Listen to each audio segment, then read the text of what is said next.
Welcome to this episode of Level with Emily, featuring a conversation with composer Jon Everist about the Lamplighters League. The Lamplighters League soundtrack is a fantastic blend of noir and adventure, and it has a really complex music system too, and you'll hear Jon talk about that. Lamplighters League is a turn-based tactics game. He'll talk about that too. And I just absolutely loved this soundtrack. 99% live musicians, or maybe even more, recorded at Abbey Road. So just absolutely fantastic musicianship and great music and great fun. There's a trombone solo played by Daniel Romberger, who's been on the show before. He's a member of the Game Brass. But anyway, beautiful trombone solo at the beginning of a track called Arctic Quiet. And I was absolutely convinced it was French horn, so you get to hear me make that horrifying mistake. Join us on Discord. That link is down in the show notes. And subscribe to this YouTube channel. We'd be grateful. And we are bi-weekly now. We're releasing episodes every other week because I've gone back to full-time work. So keep that in mind too. All right, here is Jon Everist talking about the Lamplighters League. So Lamplighters League, the game concept is it's essentially an alternate 1930s. It is after the Great War, World War I, and the concept is sort of this new occult force of authoritarianism is rising up again, slowly up again around the world. And this misfit group of essentially ex-criminals are called together by a mysterious figure to fight against this sort of uprising of this dark force that's coming about again. And one of the phrases that Harebrained Schemes coined to me quite early in the process, they said, we want to have it be an idea of the best of the best are all gone. They were killed in the war. So we need to hire the best of the worst to come together to try to save the world.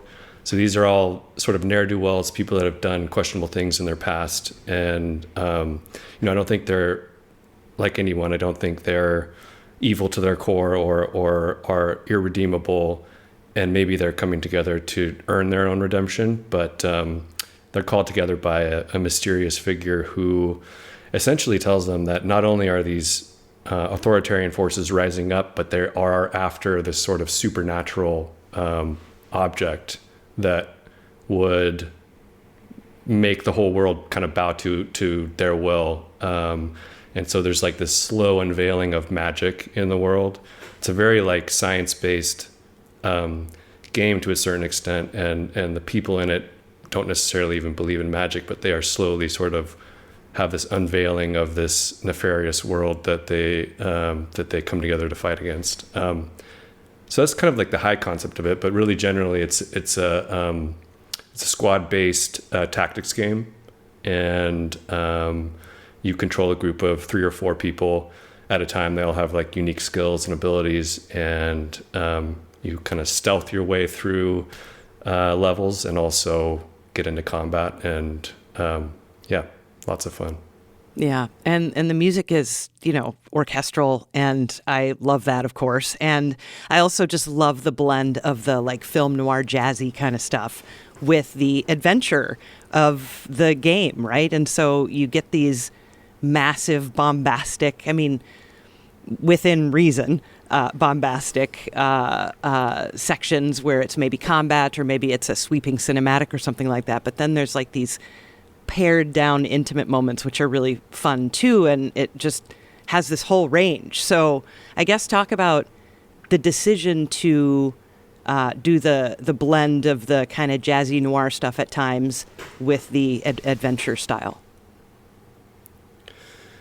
Yeah, that it was definitely a choice I made from the very beginning. So they came to me, God, it must have been 5 years ago, with a concept for this game.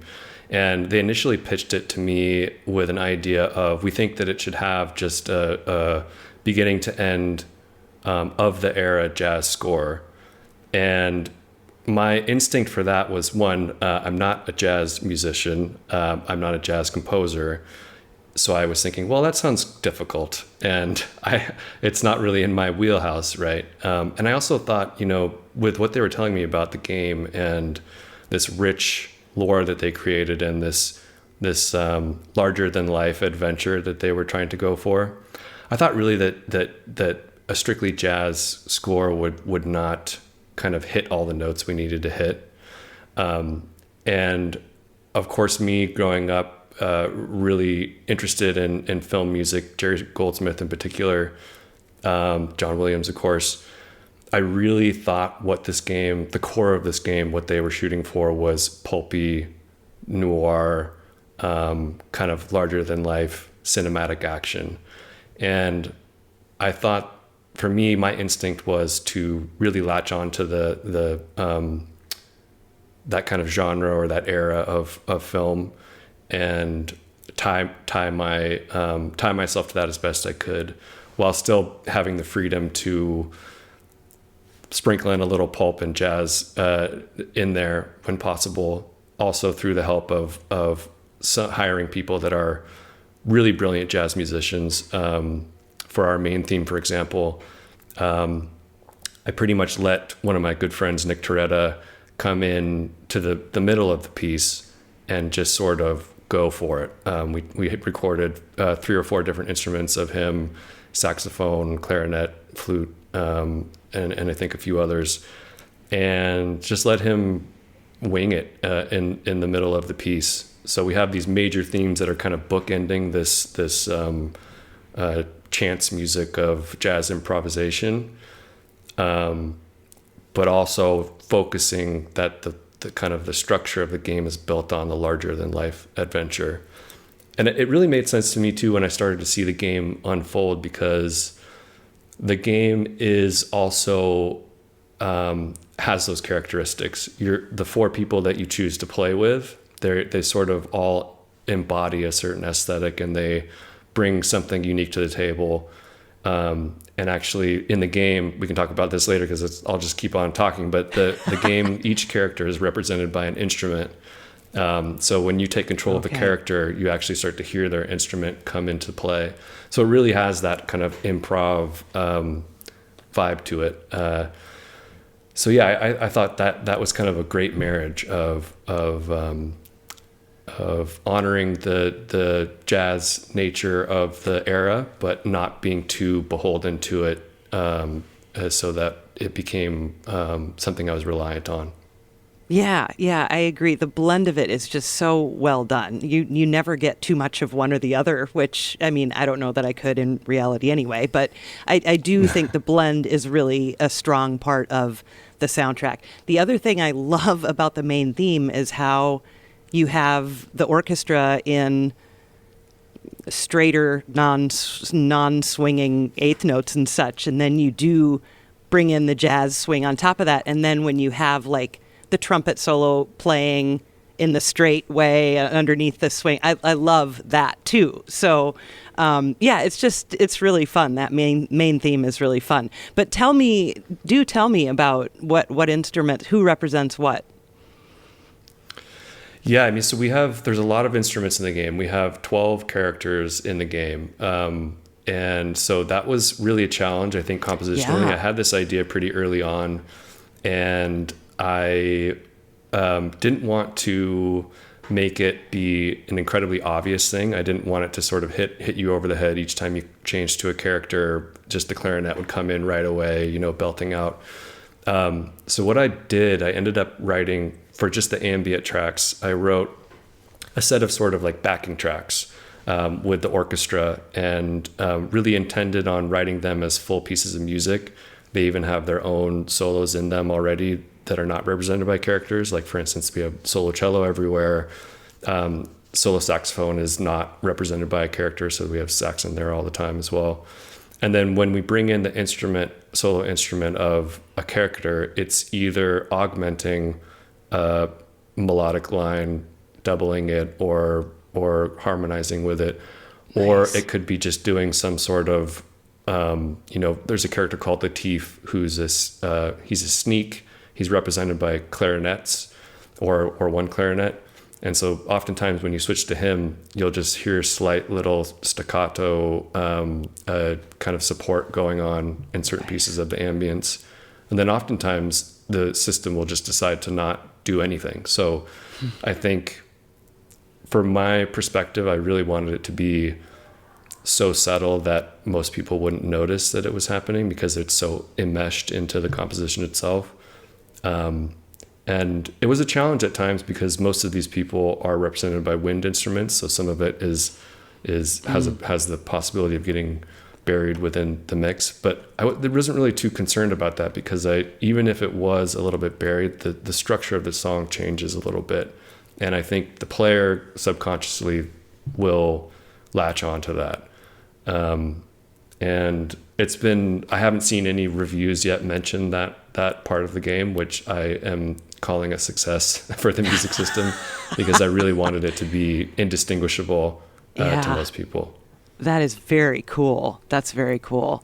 One of the things that I noticed in the videos, which are on YouTube, go to YouTube, watch these videos. It's very cool. When you recorded the main theme, it looks like you had the full orchestra in there to do the recording of the main theme. You did not separate out the strings from the brass from the percussion for that. So talk about that. Well, actually, for that, I think that might have been just trickery of oh, really? shots that we chose. But we did stripe the session, but we did have our brass and woodwinds were in the same session together. So strings were separate, brass woodwinds were together, and then we had a percussion session as well. But yeah, we did some the editing folks at Liquid Crimson that we used did some. Yeah. Good editing, I think, for that then. Well done, for sure. Yeah, you fooled me because I was convinced. I'm like, wow, they came together for the main theme. But I guess financially that makes no sense. And that's kind of what it comes down to. Yeah. Yeah, exactly. Especially at a place like Abbey Road where it's every second counts there, right? Yes. But we really wanted the score to sound like it was recorded, like, these touchtone classics that we all grew up loving and wanted it to feel as if they were all recorded in the same room together, for sure. Mm-hmm, mm-hmm. Yeah, really, really nice. The other thing, just hearing you say you're not a jazz musician, I mean, that's the best part about working with jazz musicians. It's their whole thing, is you can just say, this is what I'm going for, and they can just do it, right? It's just, that's the best. Exactly. Yeah, very cool. And on top of that, we had Nick Toretta was doing a lot of solos for us, and we on also saxophone worked with saxophone and clarinet and flute, and he's a brilliant composer also, and just an amazing saxophone player. It's just incredible to hear him play. Kristen Nigas did probably, I think, every single character soloist she did. She also played sax as well. And we had upright bassist and percussionist that was really cool to watch. And there's also a sense of improvisation with the orchestral sessions themselves, mostly for the percussion. We were just kind of letting them absorb the track and told them like my intention for what I wanted, what kind of vibe we wanted to go for, and they were so excited and so thrilled to just bring out whatever they could think of to get a unique sound for us. So there's one piece of music for Lady Nicastro that she's sort of one of these evil scions that's in the game, and she's like a seafarer, swashbuckling sort of villain, and I was trying to get this sound of like crashing waves going up and down for this one part during her piece, and the percussionist we had an oil barrel there, turned the oil barrel on its side and started drawing chains across it in a way that had this like swelling effect that was just perfect. And it was something I could have never thought of with samples or just because I just couldn't imagine it, and because of their willingness to sort of improv on the spot, it was really awesome. Nice. What's your instrument, John? Gosh, I would say I play many instruments poorly is my standard response to that. But I studied a bit of classical guitar in school, and I grew up playing percussion, mostly drum kit. But a little bit of piano here and there, but nothing close to passable as don't put me on a stage anytime soon. I had a friend over last night, and she looked down at the floor, and she saw a music case there, and she's like, "Is that a banjo?" And I was like, "Yeah, I can't play it." Yeah, it's a banjo. Yeah, okay. Interesting. Well, guitar, what an interesting approach that must give you to, I mean, harmony in one thing, because guitars are tuned so weird, but so it just opens up this different approach to harmony, I think, than certainly you would if piano were a main instrument, or bass even, really. Do you think, or how do you feel about that statement I just made? Yeah. I mean, for me, I have like an interesting history with music. So I was always into music when I was young, but I didn't ever go the classical study route as a child. So I was always in like rock bands and making electronic music and stuff like that. So I do think of music in a sort of non-traditional way, or more of like a rock poppy way, electronica way. And then I studied the classical composition side much later in life. So it's like I have kind of like my pyramid of music built upside down.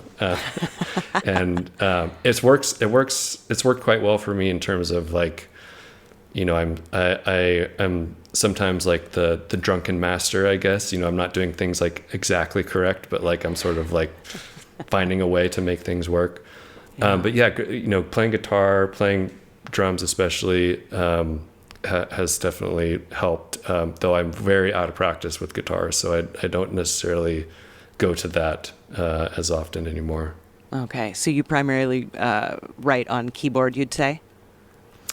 Yes, yeah, on keyboard, and some notation, but mostly just keyboard. Yeah. I'll write down ideas that I have from time to time by hand, but it's all pretty much straight into the DAW for me.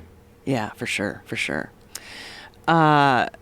Yeah, so that must have been Kristen on the bass clarinet at the beginning of Cloak and Dagger. There's just a really great bass. I mean, there are so many wonderful solo moments throughout the whole score, really.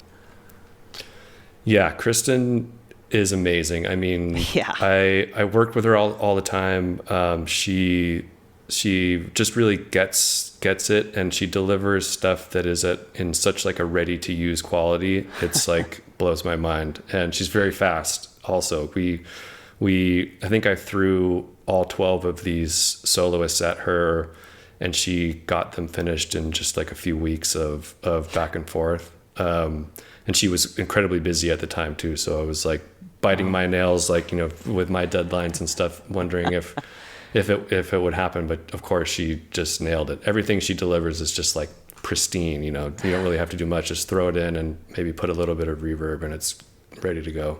Wow. That's incredible. And how about the trumpet soloist? Was that a one of the studio musicians, or was that someone, else? Yeah, the trumpet we recorded on the stage on the day, and gosh, his name is escaping me. But it was. I thought it was going to give us trouble because sometimes muted trumpet on a stage can sound. It's hard to control in the mix, but it was beautiful, and it was. Yeah. It ended up working quite well. Yeah, especially the Harmon mute. That's so. It's that metallic zing, right? I mean. Yeah, those are intense. And it can totally depend on what kind of mute they bring too. Like if they bring the wrong, brand of Harmon mute that doesn't have the sound you want or something, I can imagine that would be problematic. Really nice horn solos too. Did horn represent a character? French horn? Actually, that was one on my list of possible characters, but we ended up, I think, primarily because, though I'm sure she could play it. Actually, I think her brother is a horn player. Her brother plays it. Yeah. Yeah. So it was just it was difficult for me because we already had a lot of horn writing in the backing track, and it felt better to keep it strictly to woodwinds for most of the soloists. Okay. That. Yeah, cool. But yeah, really nice horn action at the beginning of Arctic Quiet, which I love too, that, the change of tone. And I assume these are maybe the stealthy tracks, or the more ambient tracks are just have this really nice vibe. And Arctic Quiet is a good example of that. Talk about, moving back and forth there like that. Actually, Emily, let me, because Arctic Quiet, I have to make sure I give this person the right credit. Arctic Quiet is actually an incredible trombone solo. And really? Was, oh, God. Yeah, and I was. I'm horrified. I remember I'm editing that out.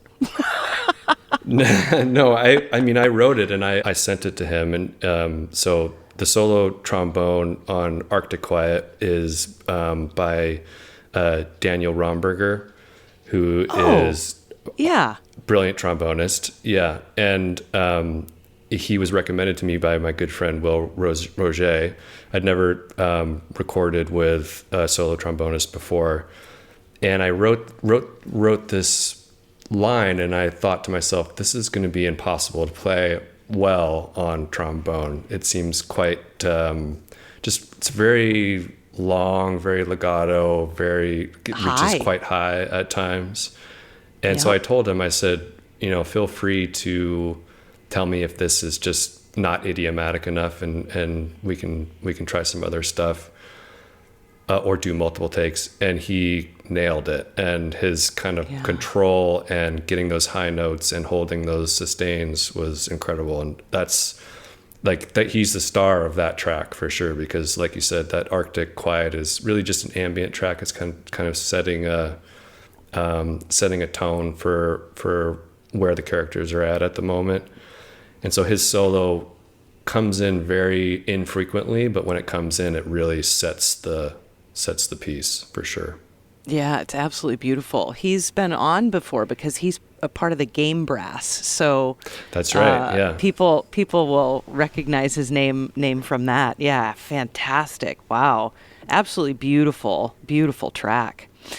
I mean, talk about just the first of all, how much time you had to write the music in the first place, because you mentioned deadlines earlier, which is always a thing, I know. Yeah, it's interesting. With Harebrained Schemes, I've worked with them for probably 10 years now, so I have an interesting relationship with them where they bring me in very, very early. So I think I first heard about this from them 5 years ago. And I actually wrote the main theme, I think, 4.5 years ago. And I wrote it based on just a concept. So they kind of sent me a very brief world building document with some concept art and some ideas of what they wanted to reach for in the game. And surprisingly, it stayed really accurate through the whole process of development, which is pretty rare, I think. And so I wrote that main theme very, very early. And the way that we like to work is they will typically kind of pitch me their story. I'll write a suite of music for them, and then they use that as inspiration to keep on going, and then kind of hit me up as they build out the game. So there's periods of time at the beginning where I didn't hear or have to write too many pieces of music, but then the last 2.5, 3 years is when it starts to get pretty intense. So yeah, it was a really long development period. And I feel very, very lucky that I get to work like that with Harebrained Schemes, because I know it's quite rare to do that.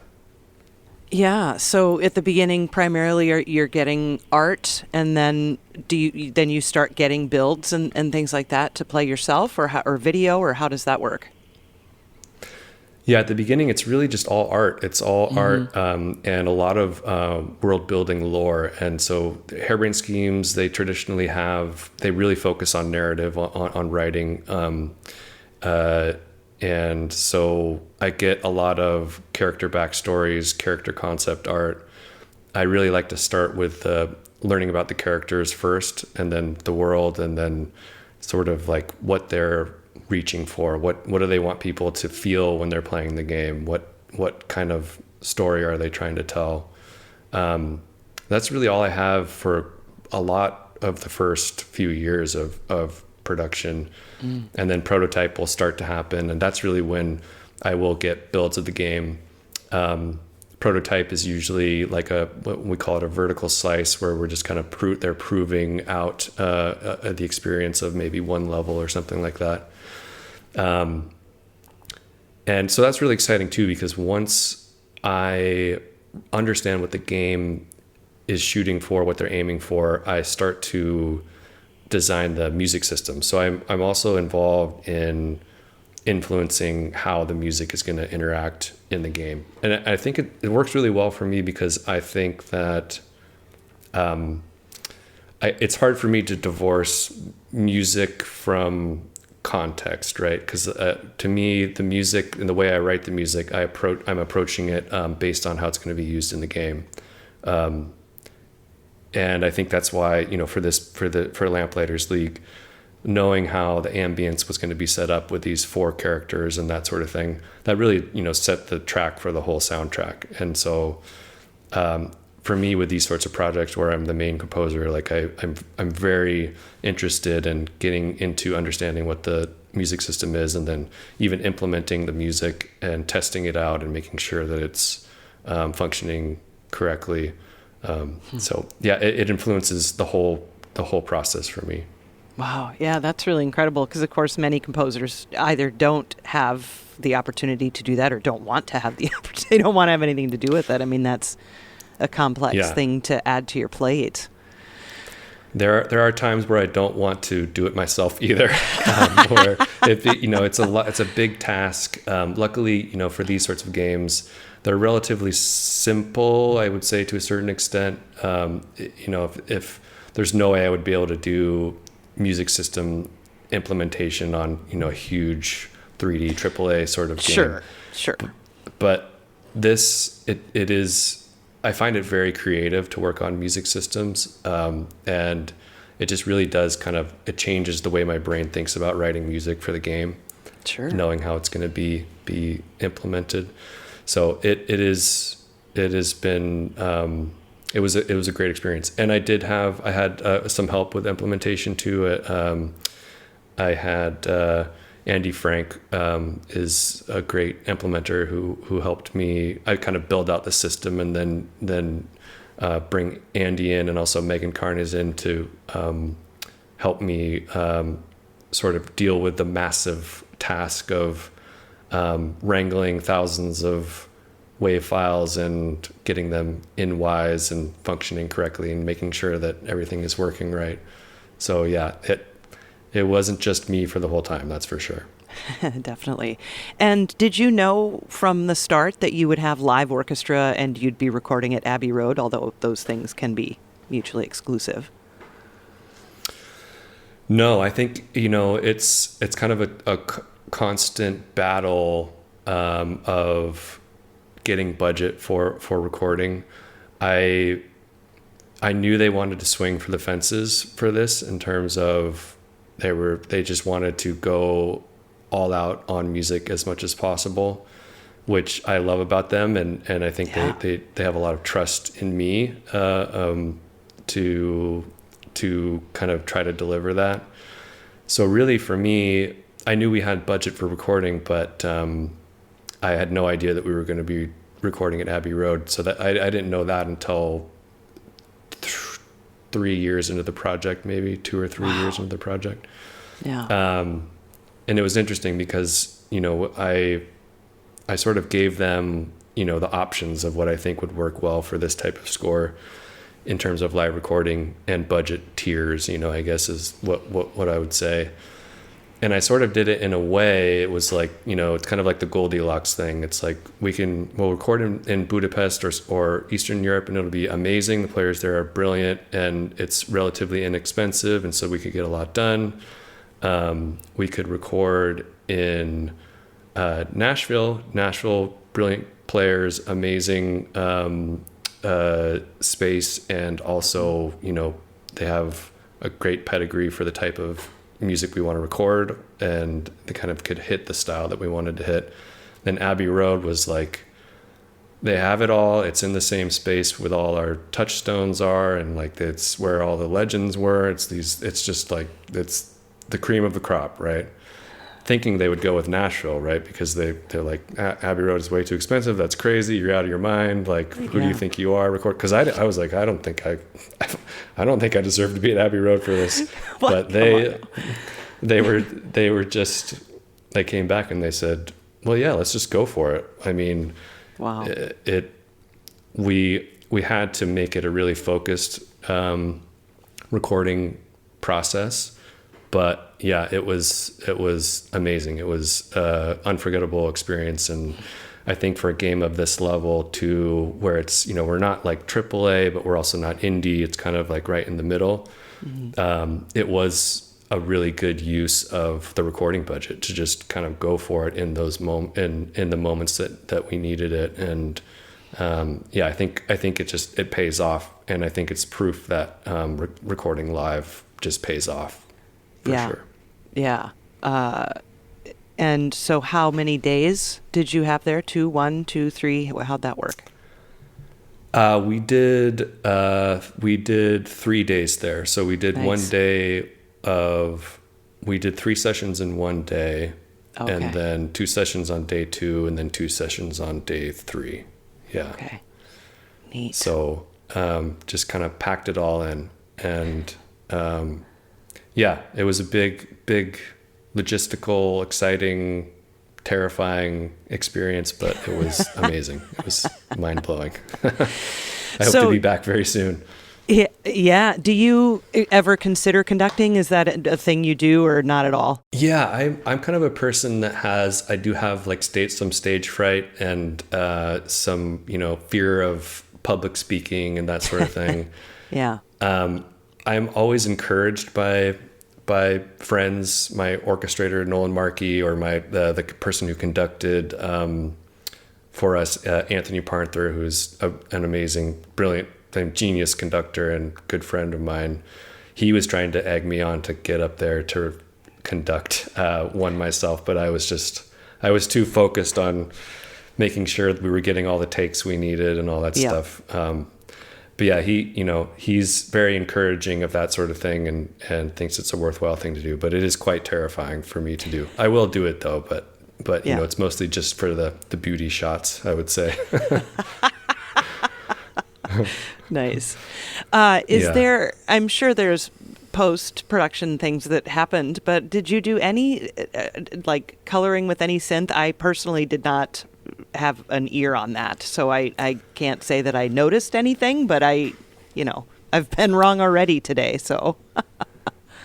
That was one of my first things I said to Harebrained Schemes was, I'm not going to use one synth on the whole entire track, the whole entire soundtrack.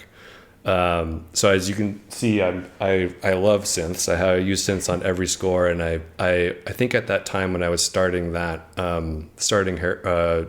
Lamplighters League, I was worried that people would see me as like, oh, he's the hybrid guy. He's the guy that mixes synths with orchestra, and that's like the only thing he can do. And I'm like, watch me try. I'm going to try my best to just do a full orchestral score as best as I can. And it was super, super fun and just like super rewarding and confidence building. And as a person that didn't grow up with like a really strong grasp on the classical side of music, it was kind of a reaffirming process for me to hear people that I really respect in the classical and orchestral world help me along the way and enjoy what I was writing. It was really, really great.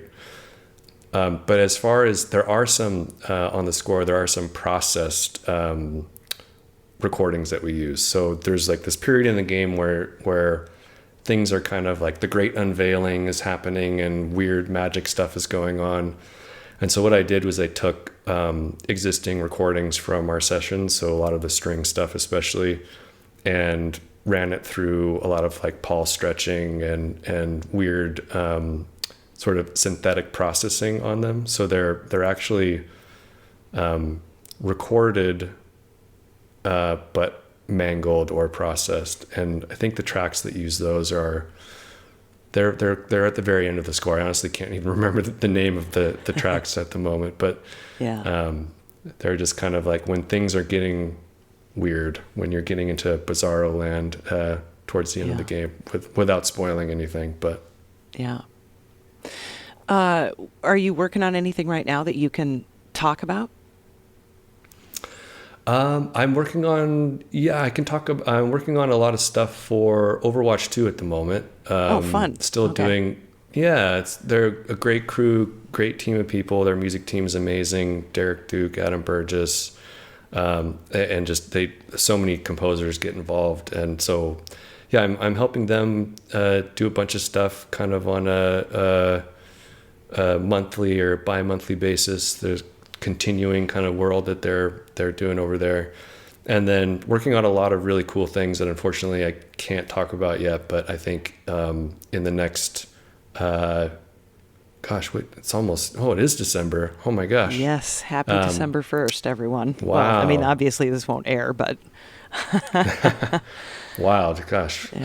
So in the next 2 or 3 months, I think I'll be able to talk more about it. So I'll keep you posted. Yeah. Now, do you live in Barcelona or are you there working? Live here full time now. My wife and I moved here just about 7 months ago now.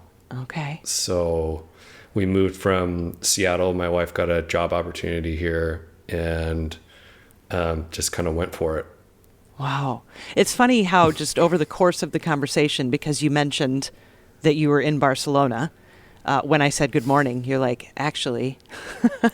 And I just immediately assumed you must be there recording. But then I started, I noticed the synth rack in the background. I'm like, oh, is he in someone else's studio? And then I'm like, maybe that's his place. So, okay, well, that's interesting. What do you think of it there?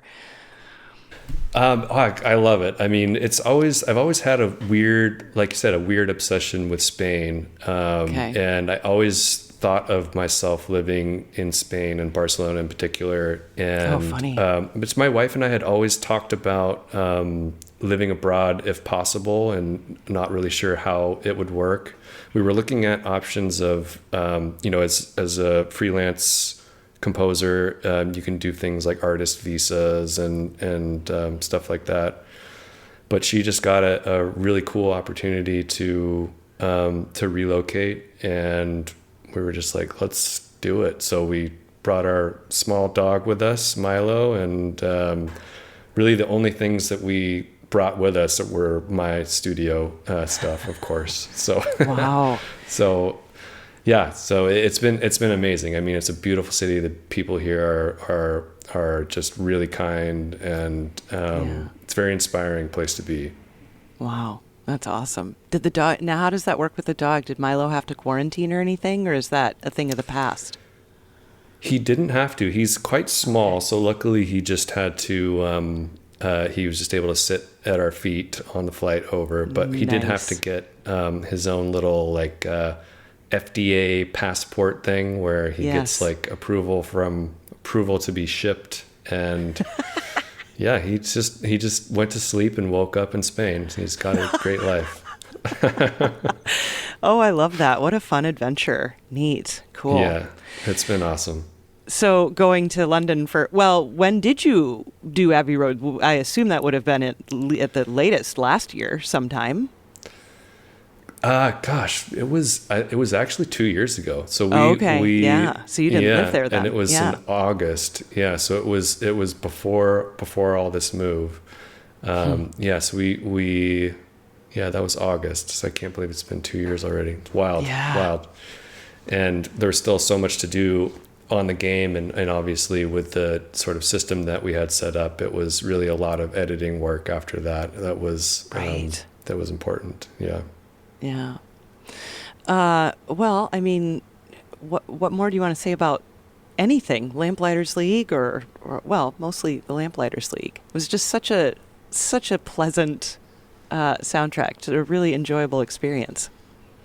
That means a lot, especially coming from you, Emily. It's really good to hear that. And it was a labor of love. Yeah, it was really one of those projects where, the prompt of the brief of what the project is just so exciting. The era, the genre, the pulpiness of it, the sort of tongue-in-cheek comedy, but seriousness, the occult stuff, the touchstones of Indiana Jones and The Mummy and other scores like that. It was just like such a cool, fun thing as a composer to be able to sink my teeth into and have fun with it for the past half decade now. So it's been cool. Yeah, crazy. Awesome. Well, Jon, thank you so much for chatting about it. What a really just fun time that was. Appreciate it. Thank you. Really appreciate it, Emily.